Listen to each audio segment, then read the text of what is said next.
Working Fans Podcast. Cool. Yep. All right, here we go. Coming down 3, 2.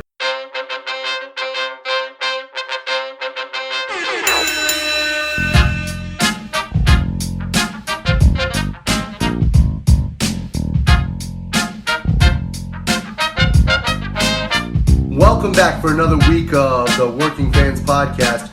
This is AJ. I'm the former wrestler. We've got Dave, the ultimate fan, here with us as we do every week. Our producer Joe likes to make us sound good and makes us look way more professional than we actually are. As always, you can find us on Twitter, that's @FansWorking, Facebook, Working Fans Pod. We've got email where you can reach out to us and please contact us to let us know what you think of the podcast and for any ideas that you might have. That's workingfanswrestlingpod@gmail.com. We're on Instagram where you can keep up with us at workingfanswrestling_pod. And then you can now listen to us on all major platforms, including Anchor.fm. We're on Google Podcasts, Spotify, Breaker, Overcast, Pocket Casts, Radio Public, Apple Podcasts, and you can actually check us out on YouTube. Now, it's important when you go onto the Apple Podcasts and YouTube, hit that subscribe button, give us a rating, let us know what you think so you can help us out and we can continue to do what we love and bring you guys in as fans. Hey, it's Jason Agnew from Sunday Night's Main Event, and you are listening to the Working Fans Podcast. All right, everybody, welcome to the Working Fans Podcast. This is Dave with AJ, and we have the Emmy Award-winning Jason Agnew on the line. Jason, how you doing? Oh, man, that is, you're starting up real high there. I like to keep expectations low. So why didn't you just say, wrestling radio show host? That's what we should go with for this. Because, yes, there was an Emmy way back in my past, but please don't start there. Okay. I just was curious if you had a little background on the story, because we looked it up and we thought it was pretty cool. So. Yeah, it was, along with any fans listening to this might know me as the host of Live Audio Wrestling for many years. And now I'm doing Sunday Night's Main Event, similar shows, Sunday Night, etc. But my main job for years was running a TV station. I was an executive producer of a TV station here in Canada called Bite Television, and in 2007, somehow, someway, we won an international Emmy for Best Interactive Channel. And that was when interactive channels were quite the novelty. So yes, there is one of those in my history. That's a nice little thing on my resume, which apparently, yes, you found. Well, actually, we were going to ask you about live audio wrestling too, and I follow Sunday Night's Main Event every week. Actually, big fan. That's how I started looking you up. And I was just curious. There seems to be how was that transition? I don't know the whole story because when I started listening to podcasts, you were just starting on Sunday Night's Main Event. And the law was disbanded. And I think that has something to do with the anthem thing. I could be wrong, though, so I'm just asking you. Okay. No, you're absolutely right. It does have to do with the Anthem thing. So, if you go back, Anthem, of course, for those who don't know, is now the company that owns Impact Wrestling.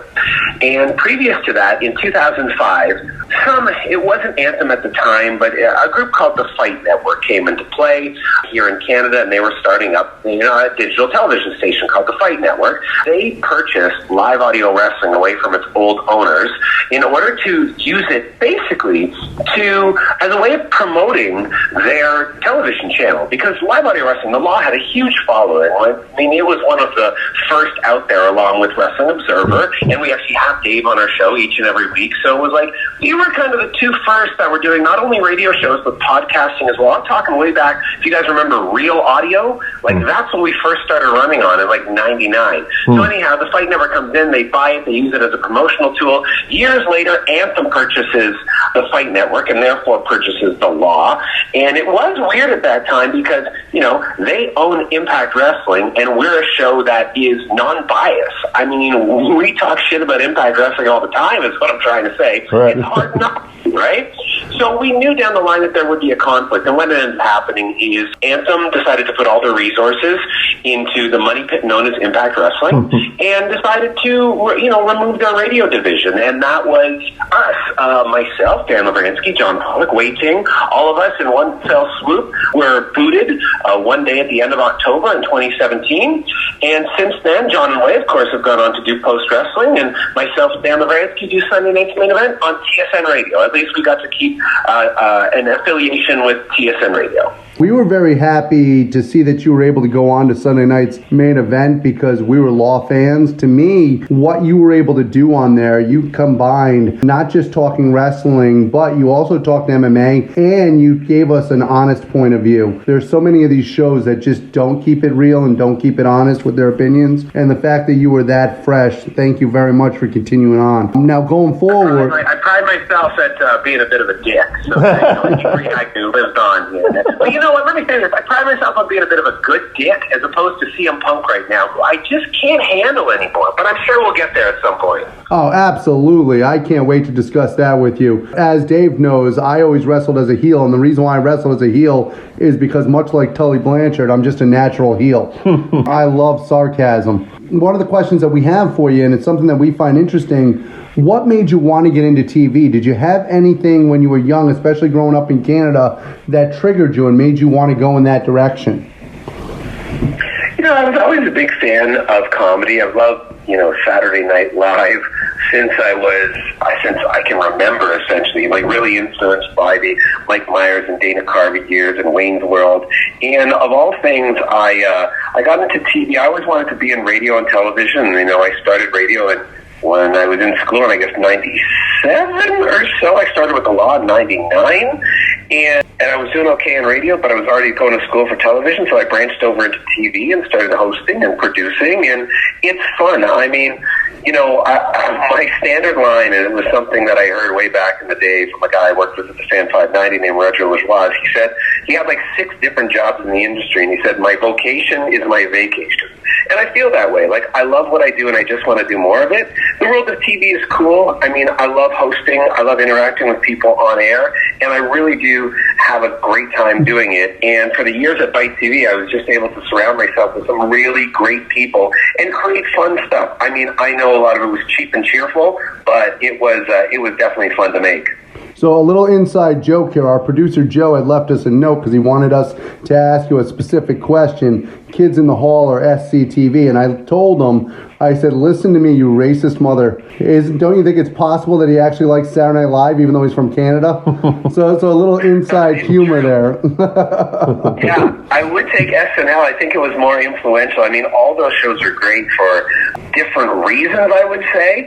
But and I mean, Kids in the Hall was really cool because it was just a group of guys that were putting on a TV show, and CBC grabbed them. And since then, there's a couple other TV shows right now on here in Canada, like Tall Boys and Baroness One Sketch, who have kind of taken that same mode and that same model, which is really cool to see that live on up here in Canada. But yeah, as far as influence goes, it was me staying up late watching SNL. And really, if you want to link this back, one of the weird things, if you think back to the 80s, when I would have started watching SNL, part of the reason why I started catching that show, because I was trying to watch Saturday Night Main Event, but it was only on once a month. Oh, that's awesome. Yeah, a quick sidebar question here before we get into the more wrestling. Since I know you do a lot of comedy and you do a lot of improv, I was kind of curious, like in today's culture, it's very PC. Is it more difficult, are you finding, to do comedy now, or does it matter? Is that an influence at all? I'm just curious.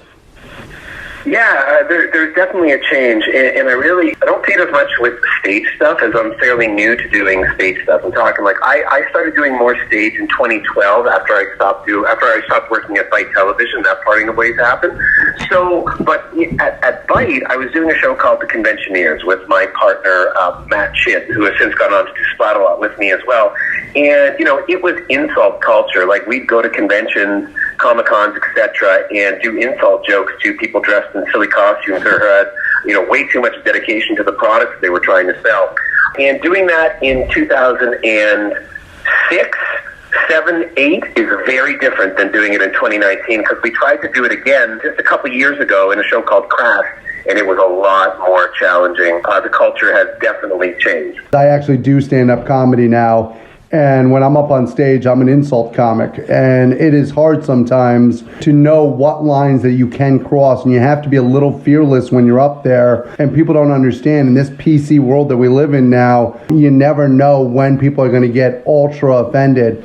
But if you go up there as a comic and worry about that, you're never going to be funny. Yeah, but here's the thing, AJ. I mean, if you're doing that in a comedy club, those people have signed up and bought a ticket to watch you and potentially be insulted. Exactly. So you have a little bit more leeway in a comedy club than you would when we were out at a convention insulting people that were just there. So I find that same thing when I'm doing improv shows. You know, I do improv shows. I do wrestling-centric improv shows as well. And the audience is there to participate in what you're about to do. So there's a lot more leeway. Oh, yeah. What you guys do is fearless. Oh, God. To go out there to people that haven't actually bought the ticket and are literally there for what they just find to be a part of their life, and to be able to do that, I have all the respect in the world for what you guys do. Yeah, it got really difficult in 2017 when we tried it again. But it's just the way the world is going. So, you know, there's other ways to make people laugh. You just have to work a little bit harder to do it. All right, Jason, so since we got you on, let's get into a little discussion about wrestling. Right now, I think the big hot topic the last couple of months would be the Wednesday Night Wars. So what's your take? What have you been enjoying about whether it's NXT or AEW? Like, how would you break both promotions down? I enjoy the whole aspect of it. Yeah. I mean, if you think back to when wrestling was really fun to watch. I mean, I'm up here in Canada, right? So when the Attitude Era was happening and the Monday Night War was on, we were not actually able to watch both of those shows, Raw and Nitro, at the same time, because TSN would broadcast Raw at 9 and then Nitro at midnight. So we'd have to wait and get your tape ready.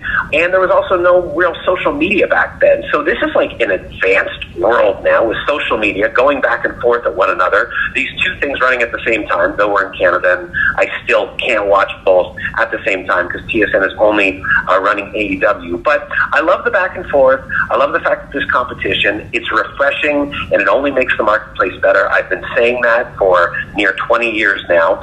And along with that, a fresh product is very interesting to watch. You know, basically you have a clean slate in AEW and they're able to hold to the things that they feel strongly about. They're trying this win-loss thing. Their belts have so much prestige attached to them right now. Nothing's been tarnished. Nothing's been ruined there at the moment. Well, I mean, aside maybe from that hardcore match a couple weeks ago. But I just really enjoy the entire product. Cody is someone that if you look back, it's someone that I never would have expected to do what he's done. And he is one of the most important individuals in professional wrestling right now. Chris Jericho is incredible. I call him, and I've always referred to him as the Madonna of professional wrestling. And I say that because if you followed Madonna's career, she had an incredible ability to reinvent herself with a new look and a new sound over and over and over again. And that's what Chris Jericho is able to do. And he's done it once again. I don't care if this guy is almost 50. He's the best heel in the business right now. And it's fascinating to watch what they're doing on AEW. And then if you look slightly under that, oh my God, MJF is there and just chomping at the bit, you know, to move up on the card. And it's such a delight to watch and listen to every week. So it's such a fresh product. On the WWE side, on NXT, well, I kind of think, I was a guy who was, of course, following NXT when it first started in its current incarnation, and I was doing a weekly podcast about it that was a part of the Law family. And I actually think that since NXT has gone on to USA, and even a little bit before that, the product is not as cool and not as it doesn't have that much of a cult following like it used to have, so it does seem a little less special to me.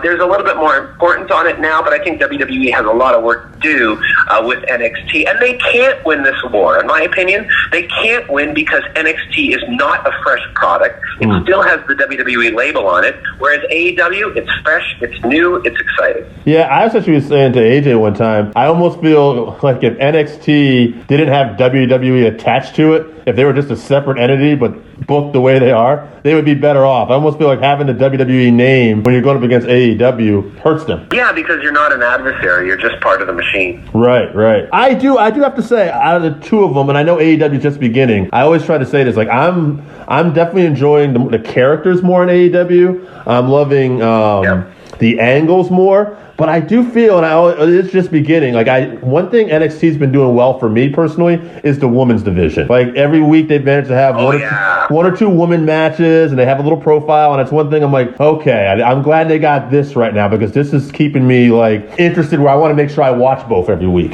Shayna Baszler is the most protected champion in WWE. I completely agree with you that the NXT women's division is it's the best women's division out. No, wait. I mean, I love Tessa in Impact, but she seems to be fighting with the men now. So I will say, so yes, NXT is the best women's division in wrestling right now. And I would say the exact polar opposite. AEW is the worst women's division in wrestling right now. I have not bought into Riho. I don't enjoy her. A lot of people do. I don't. So, and I don't really care for Nyla Rose. I don't care for Britt Baker at all. So, I mean, and I don't like what Brandy is doing on the heel side of things. I don't think it's a proper place for her because she's linked to Cody. I love Kong, but Kong I don't think needs Brandy beside her. So it's like I've knocked down 4 of their main pillars of the division. We don't have to even get into Allie. So, I mean, there's nothing there for me in the AEW women's division. So I agree with you. NXT women is fantastic, especially juxtaposed to the AEW women's division. Jason, you've done a great job of saying basically everything that I've told these guys for the last couple of weeks. I agree with you. He's been grinning ear to ear after everything you said. I'm literally smiling like a kid in a candy shop. You mentioned Tessa Blanchard. I think Tessa Blanchard is the future of women's wrestling, and not just women's wrestling, but wrestling in general. The fact that she is going to have an opportunity with Impact to be the first woman to go for their version of a world title, to me is absolutely incredible and opens up doors for women everywhere. Yeah, listen, here's the thing. I love Tessa, and I actually forgot her gender when she was in that 6-man person, I guess, ladder match at the last Impact pay-per-view, because she was the best person in the ring, not only in that match, but she was the best person in the ring all night long. The thing is, I mean, if you look back to Lucha Underground, like Lucha Underground was highly criticized for having men and women, the intergender matches, and Impact is really still running under the radar despite what they have going on with Access Wrestling right now, so I'm not sure it's the right move. I mean, I prefer for Tessa to be queen of the women's division there and be very protected, as opposed to, probably end up doing some weird hardcore match with Sami Callihan. But I love her. I think she's tremendous. I think she's the best female wrestler right now, period. Yeah, I kind of agree with what you're saying there. I think the thing with Impact is they're just trying something to gain attention here. Yeah, I think Tessa's a standout star as it is, and personally I prefer that she was just focused more on the women's division, because at the end of the day, it's not like it's Impact. It is what it is. It's like they can improve as much as they want. Tessa winning the world title on Impact isn't like she won the world title on AEW or WWE or NXT even. But to Jason's point, one of the things that she does that's amazing is she really does do what you said at the last pay-per-view. She makes you forget that there's a woman in the match, which is not something that any other woman really has been able to do. Well, I mean, I don't know if any other woman has been given that opportunity to do that as well. I mean, there's intergender matches on the indie scene, but as far as mainstream goes, as mainstream as you can consider Impact Wrestling, Tessa is the one that's been given that opportunity, and she hasn't dropped the ball at all. Like, she is so fast and so crisp in the ring that she doesn't miss a step with anyone else in there. While we're talking wrestling here for a little bit longer, one other thing I wanted to hit you with. I was listening to your podcast this week, and you had a very interesting hot take on CM Punk. Doesn't seem like you're a fan of him these days. Can't say I blame you, but I'd like you to kind of elaborate and give us your thought on that for our listeners who may not know. I think part of it is because I was such a fan of CM Punk. And in CM Punk showing up this past week on WWE Backstage and making his re-debut there, and I know people are saying, oh, it's Fox, it's not WWE, but let's be honest, he was all over Raw last night as far as them promoting him. So he's clearly back in the company. But I went and I watched the infamous pipe bomb promo again because I was trying to figure out why I didn't like CM Punk coming back to WWE, like why this rubs me the wrong way so badly. Wrestlers go from place to place, and it's kind of like some are cool, some are like, oh, the organization is grasping at straws to bring this person in. Oh, I don't like this, I do like this. But this one in particular just got under my skin and just made me kind of feel gross. And I was trying to figure out why. So I went back and I watched the pipe bomb promo that everybody remembers. And what I realized is at that time, CM Punk doing that was not just CM Punk speaking or Phil Brooks speaking for CM Punk. It was Phil Brooks speaking for CM Punk, who was speaking for every wrestling fan that was watching, that was tired of the WWE product. And he represented the fans. And then he left WWE, and it was all bad, and, you know, he did the podcast with Colt, and it was just like, you know what, this guy's fed up, and I would be too. He's representing the culture of the WWE fan that is pissed at WWE because they're not getting what they want.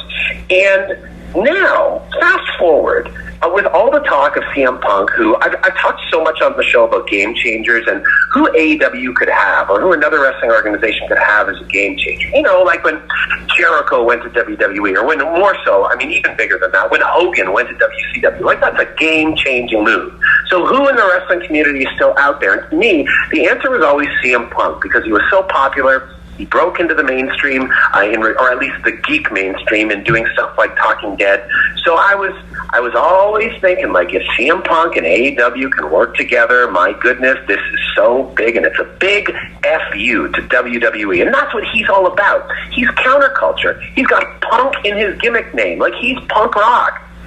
So then he shows up on WWE Backstage, and I was just like, oh, man, you did what every single other wrestler did.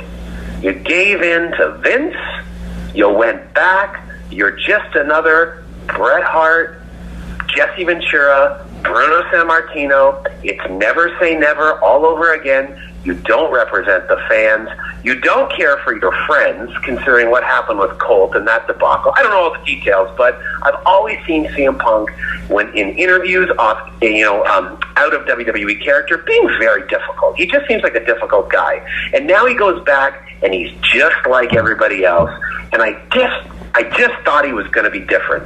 So it really rubbed me the wrong way. And then I kept thinking, and I'm like, look at what Punk, the angry guy who does a podcast, does versus the other podcast that was a real kind of eye-opener for wrestling fans was Ambrose, Moxley now. And look at what Moxley's doing. He's paired with guys like Cody and Jericho, who are actually, this is going to sound really weird because it's beyond the wrestling spectrum, but they're trying to make a difference in the wrestling world. They're actually trying to make things better for fans, and Punk went the exact opposite way. He's only trying to make things better for himself. He only cares about himself. And it really rubs me the wrong way. And I rarely get emotionally invested that much in wrestling anymore. But this one went outside the walls of wrestling to just think of his mentality, and it really rubbed me the wrong way. So there's, long story short, there's my answer. No, that was great, man. Actually, quick sidebar. I was going to ask you something else, but when you said Moxley, you triggered something to me, and I wanted to ask you, Moxley, that interview he gave with Jericho, he was very forthcoming, and he complained about a lot of stuff that he didn't like in WWE, but he also made sure to say that he appreciated everything they had done for him, took the real high road. So that brings me to Seth Rollins, everybody's favorite guy on Twitter these days. Yeah, Mr. High Road. Why do you suppose, I've heard Roman been asked about AEW, and he doesn't take these shots. Why do you think that is with Seth? I haven't quite figured that out. Like, do you think this is just him trying to gain heat on his character? Is this just a personal thing, or he's just not very good at answering these types of questions? I'm just confused at the whole thing. Oh man, you're not the only one confused. I think everyone is confused. I mean, this guy is just so unlikable. Just everything he does in social media and everything he does on camera is not believable, and it's just unlikable. Like, I don't know if there was anyone who needed a PR person or an image consultant. It's Seth Rollins. Yeah. This guy's. I'm tired of it. If you think about it, guys, for all those years, Roman Reigns was criticized being on top because he was Vince McMahon's guy, and he was the one that was pushed, and suffer and succotash, that line, etc., etc. Well, now, if you think about it, from the I'm going fiend hunting on over, Seth Rollins is the new Roman Reigns. He is the guy that WWE is forcing down the fans' throat, and they are outright rejecting. Yeah. Well, the funny thing to me about Seth Rollins is he's never come across as likable. He's another person who just comes across as selfish and just, this is the WWE machine. When Moxley came out, he was offered the big contract, had the ability to stay, and he went truly with what he believed in and said, you know what, I'm going to go with AEW because it's the right thing to do, and I'm a hypocrite otherwise. To me, Rollins coming from being Tyler Black and coming from the indies to all of a sudden be shitting on these other organizations and other wrestlers is just incredibly hypocritical. I mean, what's he going to say, right? I mean, the choice is, to me, the choice that I'd make in that situation is probably to just stay quiet. And I think you saw a lot of Roman Reigns staying quiet when he was in that position. But Seth is deciding to speak in and out of character, and neither one of them is working real well. I kind of think he's in a no-win situation unless he just shuts his mouth. All right, so originally, Joe had that question for us that we already buried, Kids of the Hall or SCTV. So I was kind of thinking, I wanted to play that a little bit with you since you have a background in comedy and wrestling. Yeah. The preference, WWE or WCW?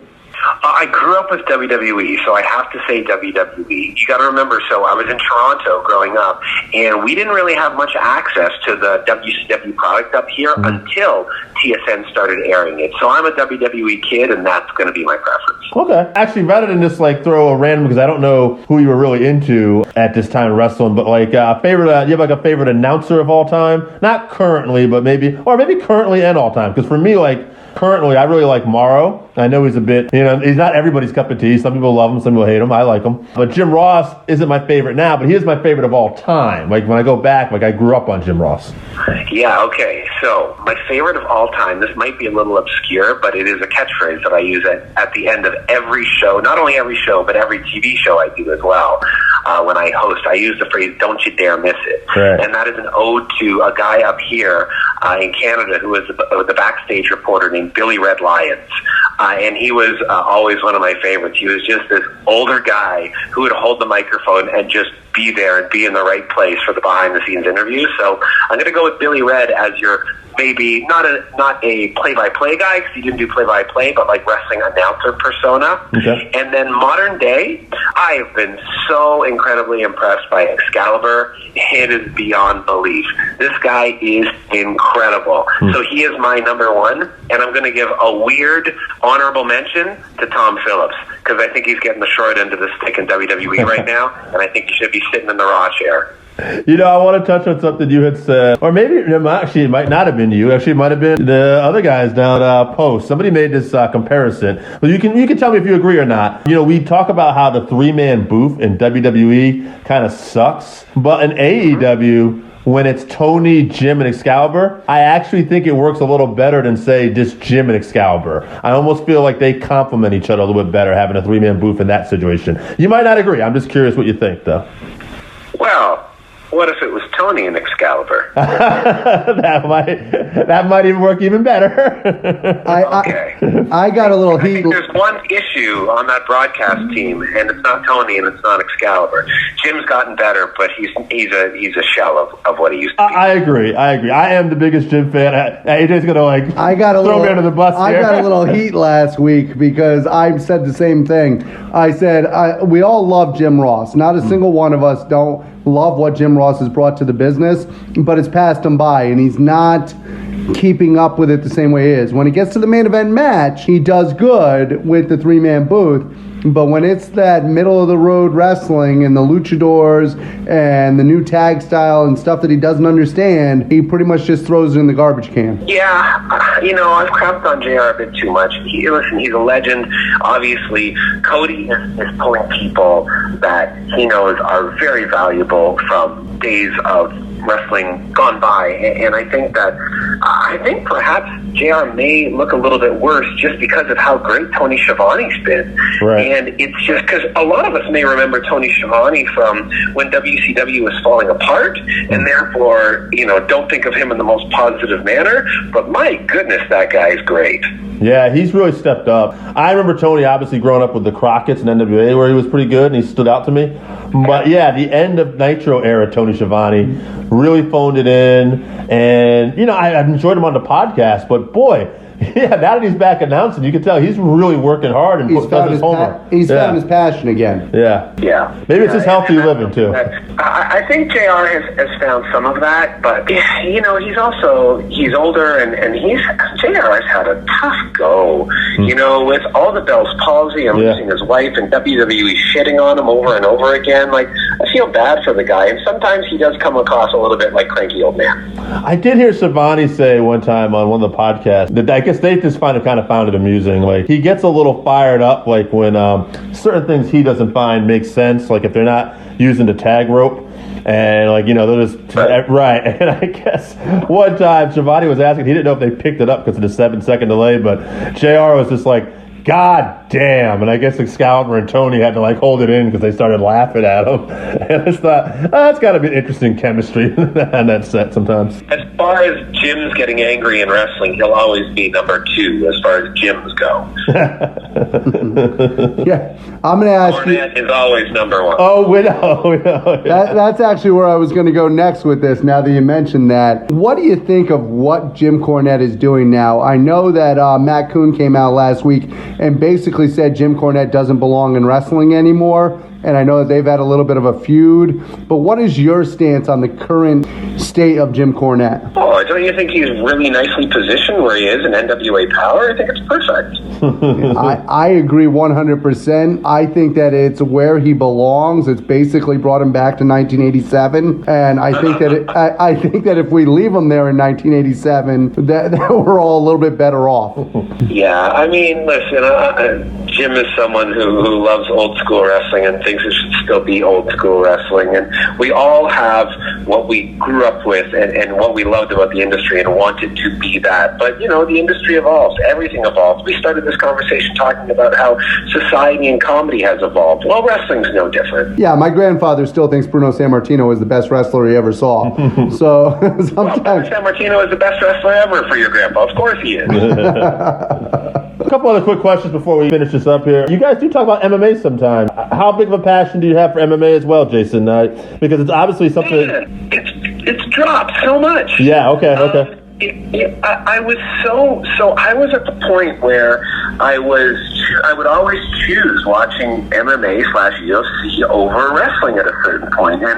And something really happened when UFC went to, it started when UFC went to Fox. It really fell off. When Spike TV was the UFC channel, and they had the ability to make stars, it was incredible. And I mean, this dates back to, you know, Ortiz and Liddell and GSP and Hughes, and then, you know, Silva, and all of these cool characters that came about. They were real life pro wrestlers, you know what I mean? Like, they all had different personalities, and you wanted to see certain guys matched up against other guys, and it felt like every time, and I mean once a month, when you watched the pay-per-view, it was special. And then, much like with wrestling, you know, more is more for UFC. They move on to Fox, they want more programming. All of a sudden, there's a card every week. I don't want to watch it every week. I want to get together with my buddies once a month and watch it, and only see guys fight, you know, twice a year. Not all of these dudes. Like, I want a smaller amount. So, with the Fox deal and with the oversaturation of the marketplace, I really fell out of it. Also, if you've noticed, since the era of McGregor and Rousey leaving and GSP leaving, UFC depends more so on their brand than they do on individual stars. And I really think that they miss out, because it's an individual star, a personality that gets you involved in, you want to see person A fight person B. Like, honestly, the fact that GSP and Conor McGregor never got into the goddamn octagon together is completely and utterly ridiculous. The most money in UFC history is being left on the table because those two were never paired together. And missing opportunities like that and the oversaturation of the marketplace has really pulled me away. So I can't even say I'm a fan anymore. I've really been drawn away. You take that, the oversaturation there, and then the fact that there is at least double as much wrestling to watch every week now in order to do Sunday night's main event. it's a lot tougher to get everything done. So UFC has fallen out of the picture for me. Do you think that it's almost followed the WWE's playbook in the sense that it's become more about the machine than actually having the superstars that they develop and actually make you want to follow the product? Yeah, I mean, that's exactly it. You push a brand as opposed to pushing an individual. And everybody buys in a little bit less because it's like when WWE started promoting their house shows. It's like WWE is coming to town. Done. Full stop. As opposed to what it used to be, it's like Hulk Hogan is coming to your town. He's going to take on the one-man gang. And then you're like, oh my God, Hogan's taking on the one-man gang. So it was all about the personalities first and the brand second. And that's what UFC to me used to be. And now it's all brand. Okay, one more question before we have you plug anything you want, Jason. Favorite comedian of all time? I wanted to ask you that too before I forget. Oh man, that's a tough question. Yeah. The first person that springs to mind, because when I perform on TV, when I did so on Bite TV, a lot of what I would pull in regards to the fearless performer aspect was from Will Ferrell. I really enjoyed his run on SNL and Will Ferrell, the fact that, he can scream and insult you to your face, and you'll just laugh out loud at it. And he's great. So with putting me on the spot and thinking of it like that, I will say Will Ferrell. Jason, if there's anything that you would like plug that you have going on, please let us know so the fans can tune in and catch you doing that. Well, sure, guys. I mean, it's a wrestling podcast, so let's talk about my wrestling radio show. It's called Sunday Night's Main Event. It's on Sunday nights on TSN Radio in Canada. You can stream it live at 11 p.m. at tsn1150.ca. But the easiest way to get it, because who listens to radio live? It's all about podcasting. And you can do that at sundaynightsmainevent.com and follow me on Twitter or Instagram at SNME Radio. The nice thing about the show, though, if you do listen live in particular, Survivor Series coming up this weekend, is that we take calls. We're one of the few shows out there that actually takes your phone calls, and you can immediately feed back to some of the garbage that you watch on television, much like Hell in a Cell, which was one of our most popular shows because everyone just called in to talk about the garbage. So that'll be happening Sunday night, immediately following Survivor Series. Find us at tsn1150.ca, and you can stream it live. All right, Jason, that's going to wrap it up. Thank you so much. We really appreciate your time, man. Appreciate it a lot. Thank you so much. Thank you very much, and we'll continue listening to Sunday Night's Main Event.